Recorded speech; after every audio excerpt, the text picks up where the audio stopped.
Hello, everybody. Welcome into Talking Fitchburg on this Monday, March 1st, 2021. I'm Jeremy Crosby. Hope you had a wonderful day. Glad you're joining us here for Talking Fitchburg. A nice day out there and, well, the coldest day of the week. Even though it looks beautiful, now it even gets better. As all this week, the temperatures continue to rise. We talked about in the update this morning. So excited for that. So excited. It's March, and so excited that, things are coming together.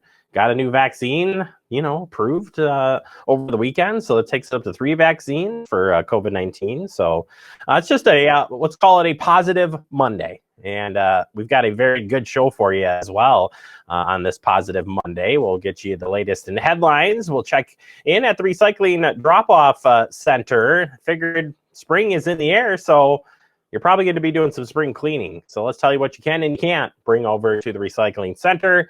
Plus, we'll check in with Jill McCone, as she always helps us kick off our March every month here on talking. We just have her in March, so yeah, no big deal. But let's get right to this headlines today. Besides the beautiful weather, we've got another Fish Hatchery Road public information meeting coming up. And this is a kickoff for the 2021 construction season on Fish Hatchery Road. This will give you an update on everything that is related to the final year of this project. Yes, stage 2. And this meeting will be happening on March 4th at 5:30 p.m. If you would like to be able to speak or ask questions, you can sign up via Zoom. If you just want to watch the coverage of this meeting, we've got the list for you. And it's right here on Fact TV, whether you check us out on our cable channel, on our Apple TV or Roku site using that service, or at the fitchburgwi.gov, where you can watch this streaming live. We got you covered there for that meeting. Again, if you do want to register for the meeting to speak, you just follow the Zoom link that's on the website, fitchburgwi.gov. All right, current job openings here at the city of Fitchburg. You want to join Andrew and I and Scott and Chad? Well, we don't have any openings in our department, but we're still going to give you a high five, or that elbow high five, air high five, whatever. With these current job openings, accounting clerk 2 for billing and accounts payable. City administrator position is open. Commercial property assessor, parks and forestry assistant. We've got that. Very excited.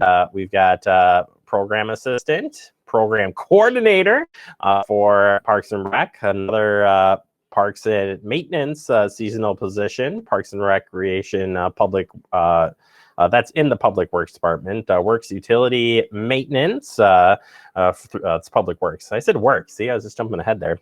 Tennis instructor and utility supervisor. All of these are at the website, fitchburgwi.gov. Just check on our job openings right there on the main page, and you can fill out an application and become part of our family. We'd love to have you on board.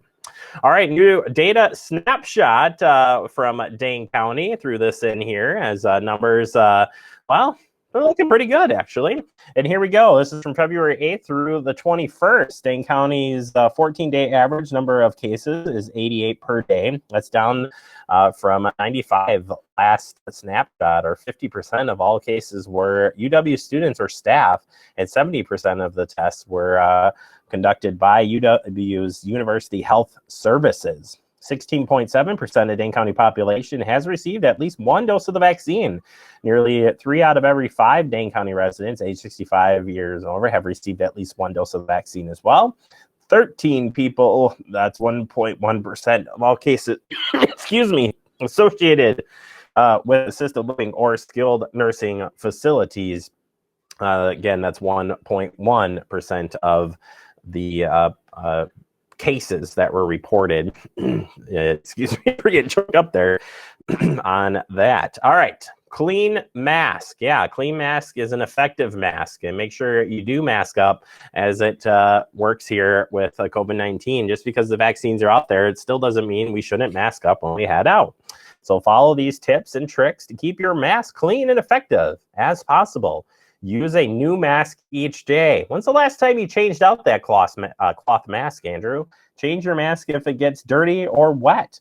Wash your hands before touching your mask, and take your mask on and off with the ear loops. Don't grab it from the front, because there could be droplets on the front of your mask. So make sure you wash that frequently and use new mask each day you go out.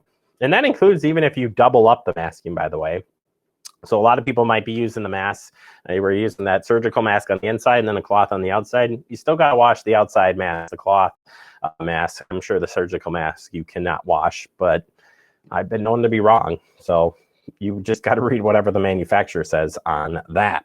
All right, scammers are cashing in on COVID-19. The FTC wants to warn you again that there are plenty of scammers out there. And yeah, they're taking advantage of the vaccination and confusion. You do not have to pay to be on the list to get vaccinated. You shouldn't have to pay for any of that. So please check if you have any questions or concerns on that. You can look at the FTC website there to learn more about some of those scams, but you got to report them too. So we want to make sure that our friends like the Better Business Bureau or DATCP gets those reports. And so we can prevent those scammers from scamming more people. Be on the lookout. And as far as talking about scams and who's at risk, well, according to the BBB's site, if you're anywhere from 18 to 24, you're at the highest risk for scams. Yeah, you always blame the older folks. Not happening. Adults ages 18 to 24 reported the highest median of losses, $150, and the highest likelihood of loss at 56.6%.